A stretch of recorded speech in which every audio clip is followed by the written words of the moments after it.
Hello competitors, आज हम लोग पढ़ेंगे एनसीईआरटी ज्योग्राफी क्लास 9 का new topic the Brahmaputra river system. The Brahmaputra rises in Tibet east of Mansarovar lake very close to the sources of the Indus and the Sutlej. तो ये नदी कहाँ से ओरिजिनेट होती है?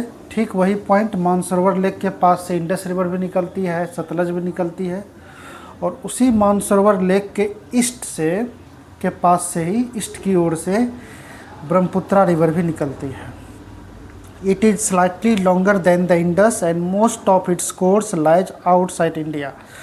ये इंडस से थोड़ी ज़्यादा ही लंबी नदी है, ज़्यादा का डिफरेंस नहीं है। It flows eastwards parallel to the Himalayas, और क्या है कि ये हिमालय के पैरेलल में ईस्टवार्ड की ओर फ्लो करती है, और इसका मोस्ट ऑफ द पार्ट जो है आउटसाइड इंडिया ही है। ये देखिए, ये हो गया मैप, ये है ब्रह्मपुत्रा नदी। देखिए चाइना, तिब्बत उधर ही फ्लो कर रही है, और ये है हिमालयन रेंजेस, इसके पैरेलल में इधर देखिए ईस्टवार्ड इस ओर फ्लो हो रही है। ठीक है। On reaching the Namcha Barwa it takes a U-turn and enters India in Arunachal Pradesh through a gorge. Here it is called the Dihang and it is joined by the Dibang. तो जब ये यहाँ पे पहुँचती है, यहाँ पे एक हिल है, माउंटेन है, नामचा बड़वा। तो ये तो अपलैंड हो गया, उठा हुआ हो गया। तो यहाँ से नदी क्या है, इस तरफ यू टर्न ले लेती है, सीधा ऐसे करके घूम जाती है और साउथ वार्ड में इंडिया की तरफ एंटर करती है। तो जब ये इंडिया में आती है, तिब्बत में इसका नाम सांगपुर आता है, और जैसे ही ये इंडिया में एंटर करती है अरुणाचल प्रदेश में, तो इसका नाम हो जाता है दिहांग। यहाँ पे इसे दिहांग नाम से जानते हैं। ठीक है। उसके बाद इस पॉइंट पे देखिए, इधर से दिबांग आई है, ये हो गया दिहांग। ये देखिए, ये हो गया आपका ब्रह्मपुत्रा रिवर, यहाँ से यू टर्न लिया, ये दिहांग रिवर, यहाँ पे दिहांग रिवर कहलाती है। और इस पॉइंट पे आके यहाँ पे देखिए दिबांग रिवर भी आके मिल रही है। ठीक है। तो ये दोनों मिलके बन गया अब ब्रह्मपुत्रा। और इस तरफ से देखिए लोहित रिवर भी आ रही है, और ये भी यहाँ पे मिल रही है। तो यहीं पे जो है दिहांग रिवर दिबांग से मिलती है और लोहित से मिलती है, और बन जाती है Brahmaputra river. The many other tributaries to form the Brahmaputra in Assam. Brahmaputra is known as the Sangpo in Tibet and Jamuna in Bangladesh. तो ब्रह्मपुत्र नदी का देखिए कितना नाम है। ब्रह्मपुत्र को तिब्बत में जब वो फ्लो करती है तो उसको सांगपो कहते हैं। इंडिया में जब अरुणाचल प्रदेश में जब एंटर करती है, दिबांग और लोहित से मिलने के पहले इसको रिवर दिहांग के नाम से जानते हैं।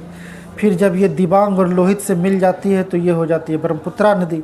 और फिर यही जब यहाँ बांग्लादेश एंटर करती है तिस्ता नदी के मिलने के बाद, तो इसका नाम हो जाता है जमुना। तो कोई कन्फ्यूजन नहीं रहना चाहिए। In Tibet the river carries a smaller volume of water and less silt as it is a cold and a dry area. In India it passes through a region of high rainfall. Here the river carries a large volume of water and considerable amount of silt. The Brahmaputra has a braided channel in its entire length in Assam and forms many riverine islands. तो देखिए, बोला जा रहा है कि इधर जब तिब्बत में ये फ्लो हो रही होती है तो ये काफ़ी पतली नदी होती है, क्योंकि इसमें वाटर का जो है वॉल्यूम जो है काफ़ी कम होता है, क्योंकि ये एक ड्राई एरिया होता है, यहाँ पे रेनफॉल कम हो रहा होता है, और ये स्नो एरिया भी होता है, बर्फ़ जमा रहता है, तो इसलिए यहाँ पे वाटर वॉल्यूम कम होता है। लेकिन जैसे ही इंडिया में अरुणाचल प्रदेश में एंटर करती है तो यह हाई रेनफॉल रीजन है, तो यहाँ बारिश बराबर होती रहती है। तो बारिश होने की वजह से, बारिश का पानी जाने की वजह से इसका वॉल्यूम जो है ब्रह्मपुत्रा नदी का इंडिया में काफ़ी बढ़ जाता है, और इसके कारण काफ़ी बाढ़ भी आते रहता है। न्यूज़ में आप लोग देखते रहते होंगे। और सिल्ट का भी यहाँ पे क्वांटिटी बढ़ जाता है। तो सिल्ट का भी फोटो आपके स्क्रीन पे दिख रहा होगा। अब है the Brahmaputra has a braided channel in its entire length in Assam and forms many riverine island. अब है क्या, जैसे इंडिया एंटर करती है तो ये ब्रेडेड चैनल के रूप में फ़्लो करती है। मतलब आपका स्क्रीन पे दिख रहा होगा, बहुत सारा इसका स्ट्रीम बन जाता है, जिसके कारण बीच में बहुत सारा स्पेस रहता है इसके सेडिमेंट जमा करने के कारण, और इसलिए ही इस रिवर के रेंज में जो है स्ट्रीम में काफ़ी सारा रिवराइन आइलैंड आपको देखने के लिए मिलेगा, जिसमें से कि वर्ल्ड का largest riverine island Majuli island भी है।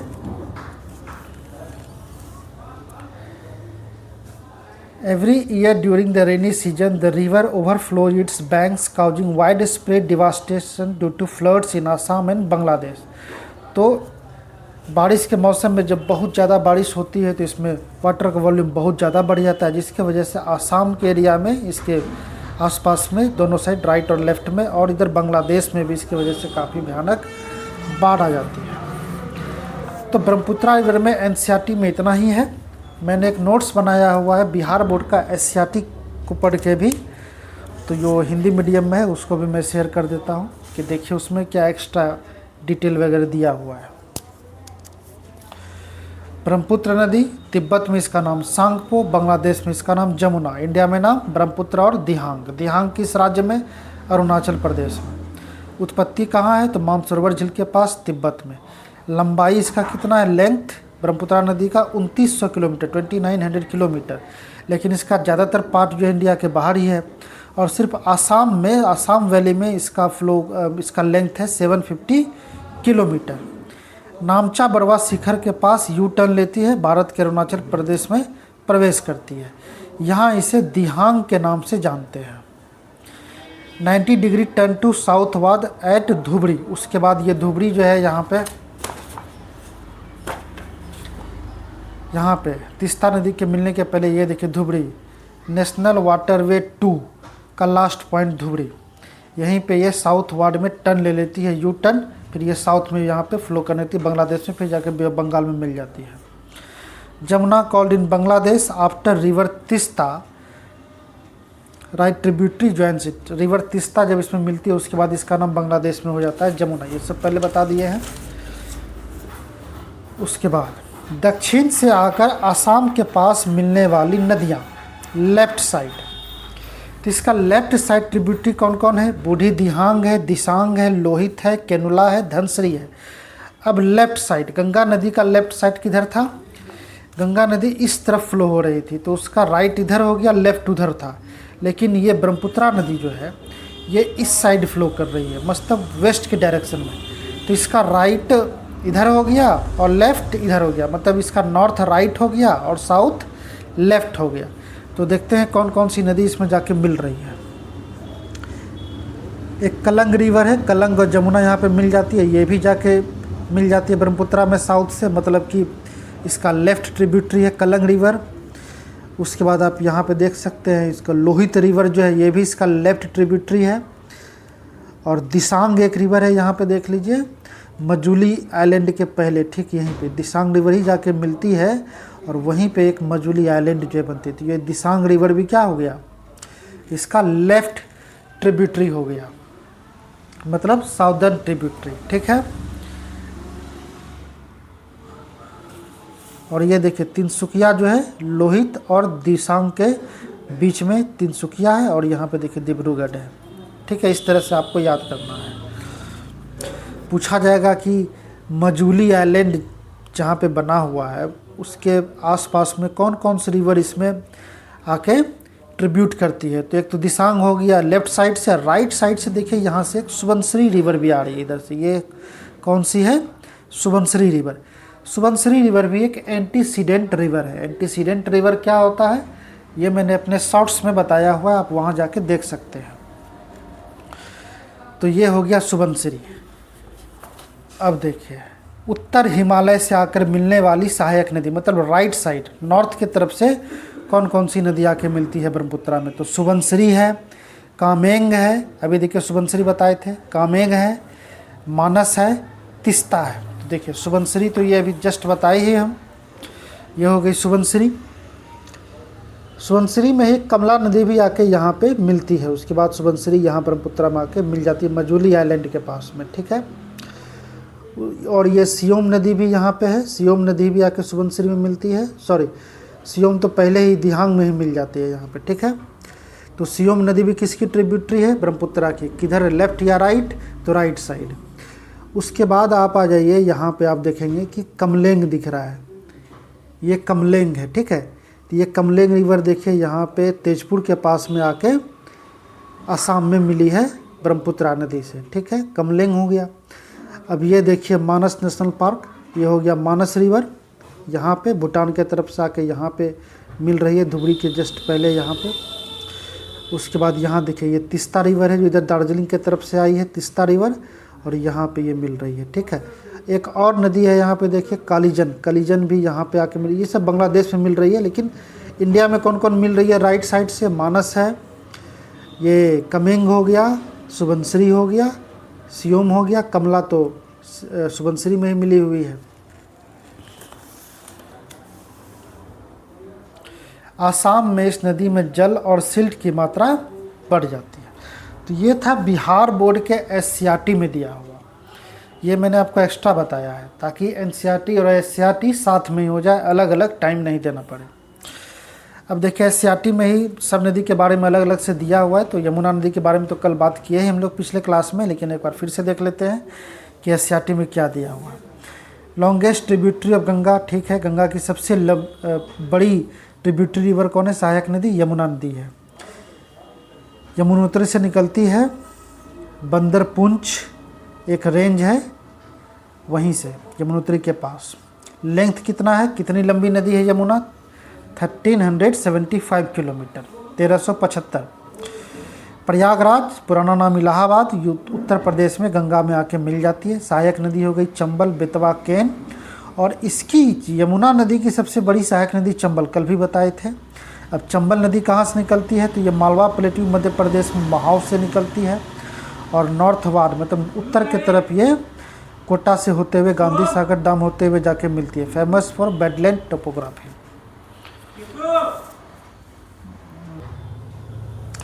अब एक चीज़ और देख लीजिए, ये महानंदा है।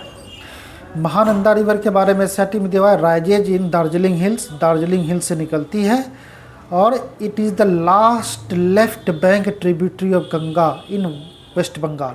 तो वेस्ट बंगाल में मतलब इंडिया में गंगा में लेफ्ट साइड से, लेफ्ट ट्रिब्यूटरी में से ये सबसे लास्ट ट्रिब्यूटरी है, ठीक है। तो ये देखिए ये हो गया आपका, यहाँ पे दार्जिलिंग है, यहाँ से देखिए एक नदी ये महानंदा है, ये महानंदा देखिए इधर से आके यहाँ पे गंगा से मिल रही है, ठीक है। ये हो गया गंगा से आके ये इधर यहाँ पे आके मिल रही है, ठीक है। तो last left bank tributary of Ganga क्या हो गया, महानंदा हो गया। कहाँ से निकलती है, दार्जिलिंग से निकलती है, आप लोग देख ही लिए। अब घाघरा नदी के बारे में भी कल हम लोग पढ़ चुके हैं कि ये गंगा की एक ट्रिब्यूटरी नदी है, और इससे काली गंगा जो कि नेपाल और इंडिया के बीच में बॉर्डर बनाती है, जिसको हम लोग शारदा के नाम से भी जानते हैं, शारदा नदी, ये घाघरा से आके मिलती है, फिर बाद में घाघरा आके गंगा से मिलती है। इसके बारे में देखते हैं एससीईआरटी में क्या दिया हुआ है। यूपी में इसका नाम सरयू है, घाघरा नदी को ही उत्तर प्रदेश में हम लोग सरयू नदी भी कहते हैं। सरयू नदी का महत्व आप लोग रामायण के थ्रू भी जानते होंगे। करनाली स्थित मापचा चुंगो से निकलती है, और ये निकलती कहाँ से, तो करनाली एक में मापचा चुंगो नाम का एक पॉइंट है, वहीं से निकलती है। तो अगर क्वेश्चन आया कि घाघरा कहाँ से निकलती है, ऑप्शन में अगर मापचा चुंगो रहा तो इसी में मारिएगा। इसे पर्वतीय क्षेत्र में करनाली और मैदानी क्षेत्र में घाघरा कहते हैं। जब तक ये पर्वत क्षेत्र में फ्लो करते रहती है तब तक इसका नाम करनाली होता है, और जैसे ही प्लेन फील्ड में आती है, मैदानी क्षेत्र में आती है, इसका नाम घाघरा हो जाता है, और उत्तर प्रदेश में आने के बाद तो इसका नाम सरयू हो जाता है। नेपाल से प्रवाहित होकर छपरा के पास शारदा नदी से मिलकर गंगा नदी में मिलती है। तो ये छपरा के पास गंगा नदी में मिलती है। कहाँ पे मिलती है, छपरा के पास, यूपी बिहार के बॉर्डर पे आके घाघरा नदी जो है गंगा नदी में मिलती है। काली गंगा या शारदा गंगा जो भी कहते हैं, नेपाल ओरिजिन पॉइंट कॉलेज गोरी गंगा।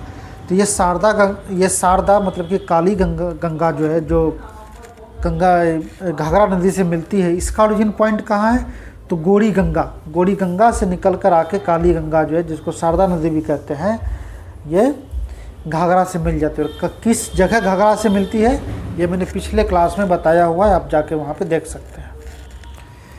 अब है गंडक नदी। काली गंडक और त्रिशूल गंगा मिलके बनती है गंडक नदी। ये बूढ़ी गंडक से अलग है, बूढ़ी गंडक अलग है और ये मेन गंडक अलग है। तो ये काली गंडक और त्रिशूल गंगा से मिलके बनी गंडक नदी।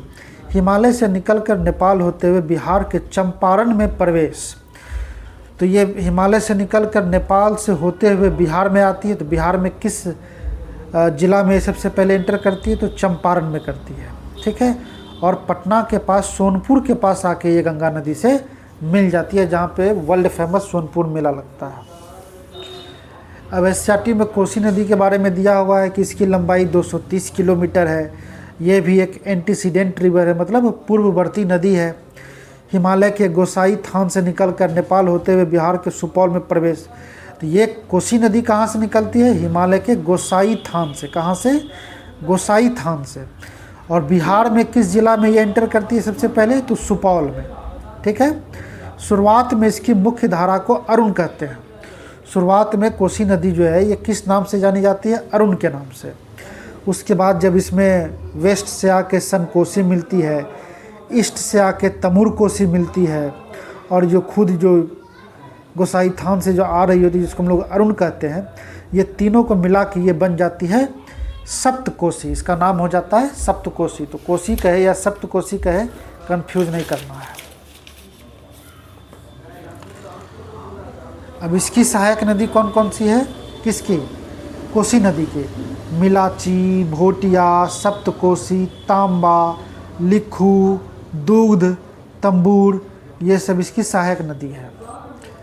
ये सब एससीईआरटी बिहार में दिया हुआ है, क्योंकि ये बिहार की नदी है तो इसलिए थोड़ा डिटेल में दिया हुआ है। ये आपको एनसीईआरटी में नहीं मिलेगा। अब है कुर्सेला, सहरसा में गंगा में मिल जाती है। सॉरी, कुर्सेला जो है ये कटिहार जिला में आती है, यहाँ सहरसा लिख दिया गया है। तो ये कोसी नदी गंगा में आके किस जगह मिलती है? तो कुर्सेला, कटिहार में है कुर्सेला, वहीं आके गंगा में ये मिल जाती है, और इसे बिहार का शोक भी कहा जाता है। अब हम लोग नेक्स्ट क्लास में पेनिनसुलर इंडिया के बारे में, प्रायद्वीप भारत में जो भी नदियां बहती है जैसे नर्मदा, तापी, गोदावरी, कावेरी, ये सब के बारे में हम लोग कल नेक्स्ट क्लास में पढ़ेंगे। Thank you.